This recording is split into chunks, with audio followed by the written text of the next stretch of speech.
บายดีพี่น้องไปเบิ่งบุญบังไฟกันพี่น้องทั้งพูนงานสุดท้ายของปีนี้เป็นงานบุญบังไฟอยู่บ้านคืมสว่างพี่น้องงานสุดท้ายของแขวงสวรรณเขตเลยก็ว่าได้พี่น้องแบบเป็นงานปิดถ่ายเลยก็ว่าแม่นบังไฟหลายที่สุดเลย เพราะมันเป็นงานสุดท้ายคนก็หุ่มไปก่อนสิลงไหลงนานะถือว่าเป็นปิดถ่ายฤดูกาลของงานบุญบังไฟแล้วซุปโลกาดำนากันยังไปเบิ่ง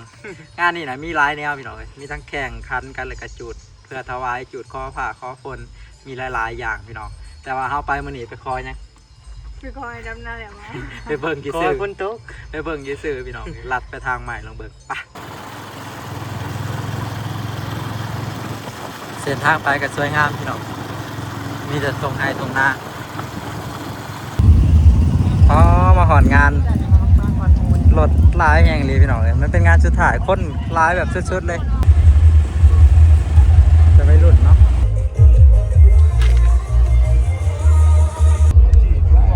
ยังคอยหมุนตีนักการตุ้งเด้งนี่ละ310พันไพศาลเบิกป่ามีน้องตัวนึงไปยี่นั่น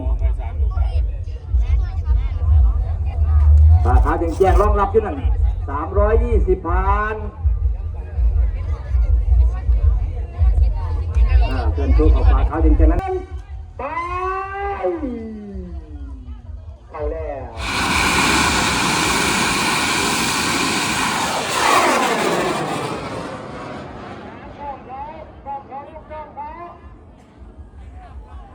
เด็ดลำตัวก็ต้องม้วนหางกอบเขา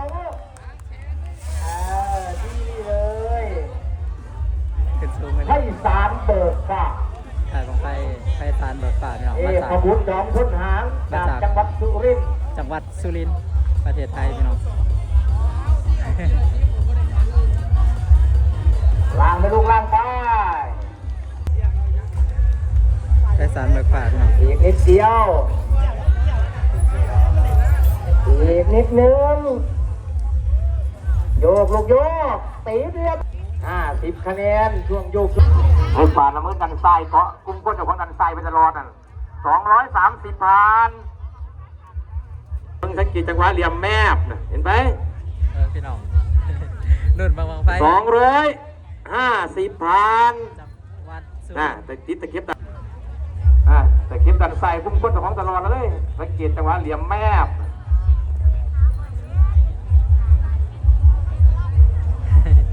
กล้องมันโมโฟกัสแมบแต่ว่าอยู่ในตาในแนมเห็นอยู่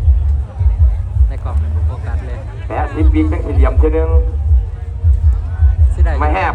สังเกตกุ้งฝาไล่ขวางเส้นน้อยสั้นนั่นหางจะเป็นดันขวานั่น300ผ่านไป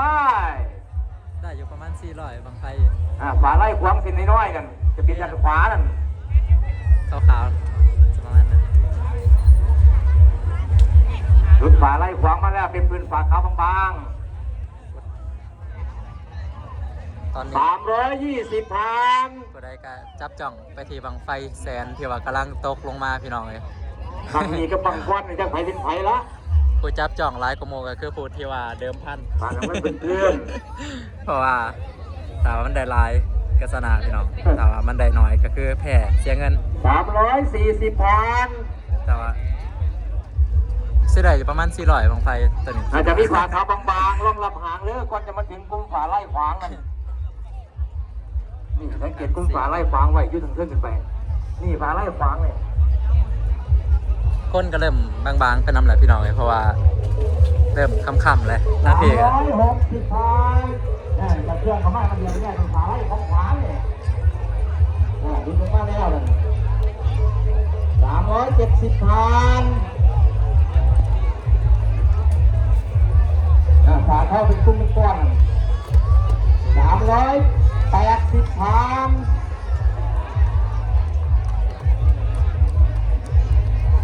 ก็จะมาถึงฝาไล่ขวางไปน้ำแหลม400พันนี่ต้องสังเกตอยู่นะคนในรักษาแรงนี่การขึ้นไปนั่น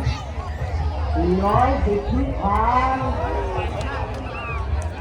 ติดตามแก้มที่ฝาเข้ารัฐบาล420พัน ตอนนี้ผู้ใดกระลุ่นพี่น้องเลยบ่ว่าสิเป็นอันค่ายศิ 430แล้วทุบสถิติอันผู้ที่ว่าได้ก่อน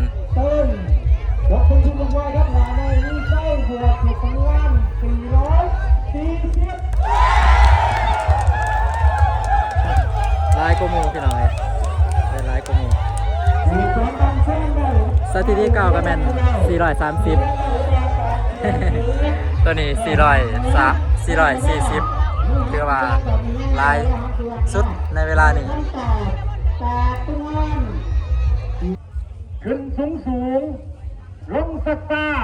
ตกใกล้ๆได้หลายๆขอทีมงานโรงเรียนโชคทวีฟาร์มเตจจะเริ่มยนต์จงโชคดี3 บังไฟมาจากไทยเนาะ 2 1ไป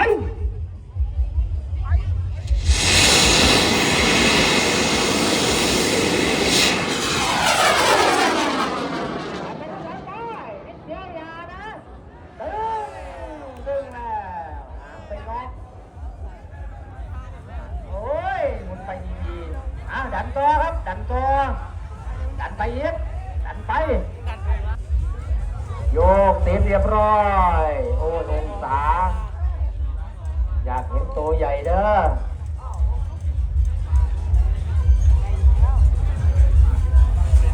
รุ่นกันเป็นระดับอย่างเดียว ไม่ตัดชิบขึ้นก็ยังขึ้นเซยเนาะ น่าเสียดายหมุนไปดีๆก็หางอาจปางๆเลยไปนอกก่อนนะครับหางไปนอกเป็นงานที่ว่ามีบังไฟหลายที่สุดอยู่ในสวรรค์เขตก็ว่าแม่นก็สิเป็นรองตั้งแต่ทาโพซื่อๆสักมันค่ายได้แน่พี่น้องมาจากฝั่งไทยแน่ฝั่งลาวเขาแน่คนกันเสียงฟังทางโคเกียกอยู่ชวนคำชื่อทองชวนคำเรียกบังไฟติดหอดใจกันแล้วเป็นอะไรกันเนาะนี่นะครับทุกฝั่งที่นำไปประจุอ้อยล่าเดี๋ยวจะให้สลอยอธิบายบ้างว่าบังไฟเนี่ยเขาแข่งยังกัน ฮะ เขาแข่งกันแบบไรบังไฟ แข่งกันแบบว่า หลายคนอาจจะบ่เข้าใจเนาะแบบเบิ่งบังไฟยังจุดขึ้นไปนับ200ผ่านไป300ผ่านไปมันคืออีหยัง แข่งเวลากัน แข่งเวลาก็คือหลังจากที่ว่าบังไฟนี่จุดขึ้นไปจนฮอดเทิงผาจนมันฮอดมันตกที่ดินพี่น้องบังไฟตัวใดที่ว่าลอยอยู่ในอากาศได้เฮิงที่สุดหรือว่าอยู่ในเทิงฟ้าได้เฮิงที่สุดนั่นแหละพี่น้องก่อนที่จะตกลงที่ดินนั่นน่ะแสดงว่าบังไฟบางนั้นชนะเขาแข่งเวลากันเวลาก็คือเวลาที่ว่าบังไฟลอยอยู่ในอากาศพี่น้องบ่แม่นเวลาหยังดอกอันนี้คือกติกาหรือว่าวิธีที่ว่าเพิ่นแข่งขันบังไฟกันพี่น้องเอ้ยหลายคนก็สิบ่เข้าใจแต่ว่างานนี้น่ะมีบังไฟบ้านหลังหาน้ำพี่น้องเพิ่นได้430ตอนนี้ก็คือแบบว่ายังครองความมันคะแนนไลน์ คะแนนหลายสุดในตอนนี้ณเวลานี้พี่น้องเอ้ยคนก็มาหลายๆเลยบางคนก็เจ้าก็ไปเที่ยวไปยังไปซื้อเครื่องซื้อหยังอยู่ทางนอกแต่ว่ามีบางส่วนก็เข้ามาเบิ่งบังไฟเข้ามาเบิ่งแถวบริเวณนี้เพิ่นแข่งกันส่วนหลายสิเป็นบังไฟแสนพี่น้องส่วนบังไฟล้านนี่แม่นเอามาจุดถวายมีบางเดียวเบิ่งบังไฟจากแขวงขมวนพี่น้องพญาสีโคตรห่างตะปูห่างสุดท้ายไปมอนพระญาติโคตรโชคดี3 2 1ไป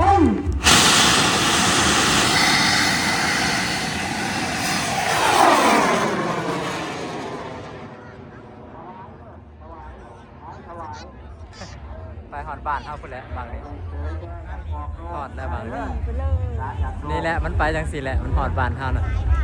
เก็บเป็นใจห่างการกันถวายเด้อ หอดบ้านเฮาเดี๋ยวนี้ ถวาย โอ้หอดอีหลีนี่ คือว่าขอคุณศักดิ์เก็บปากห่างเนื้อเด้อขอคุณศักดิ์ห่างเนื้อต้องคิดว่าเรื่องแต่งตัวเร็วเลยต้องเบาทางเดียว หอดบ้านเฮาแล้วบางไฟบางนี้ เมื่อแขวงขมวนแล้ว โบท่านดี เบรกจึ๊ก ไหล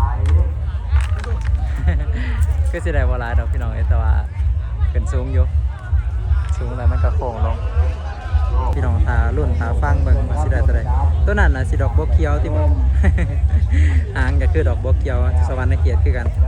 บ่ฮู้เพิ่นบ่ได้ประกาศเดี๋ยวจักหน่อยเบิ่งซองบ้านนี่แล้วสิพาพี่น้องไปเบิ่งบรรยากาศรอบๆงานพี่น้อง คนหลายแห้งเหมือนนี่นะหลายแบบหลายสุดๆเลยแหละมันงานสุดท้ายผู้ใดก็จากมาลางานบุญบังไฟกับมาแม่น มันก็เลยเฮ็ดให้บรรยากาศงานนี้คึกคืนเพราะว่าคนหลายจะบอกพี่น้องน้ำเต้นน้ำเตียงน้ำหยังแบบเต็มอยู่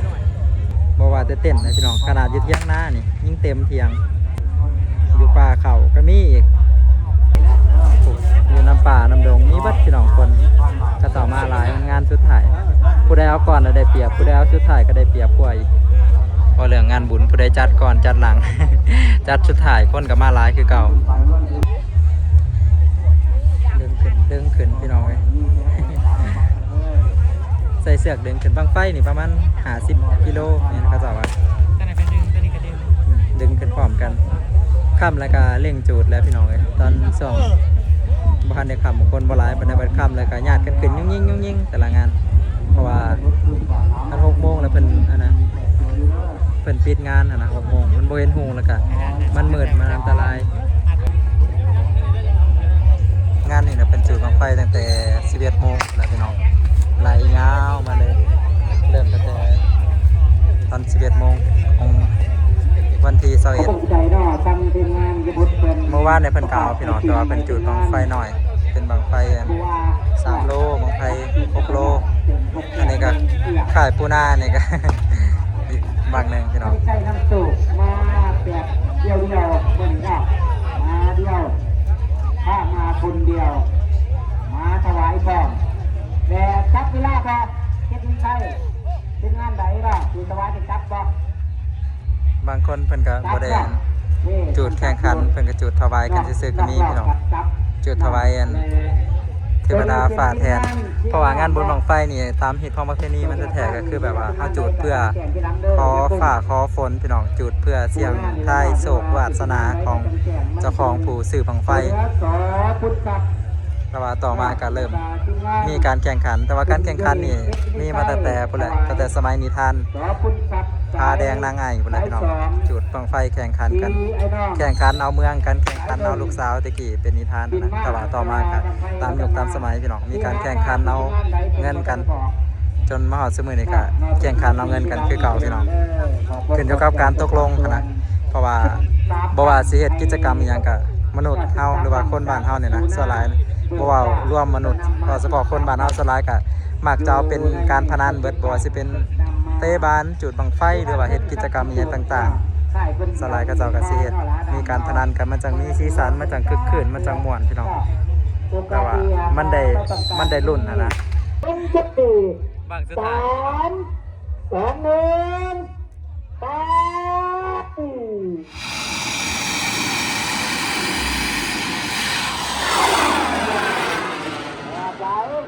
บบไหนเฮ้ยได้ไงออกตัวแม่หมุนกัน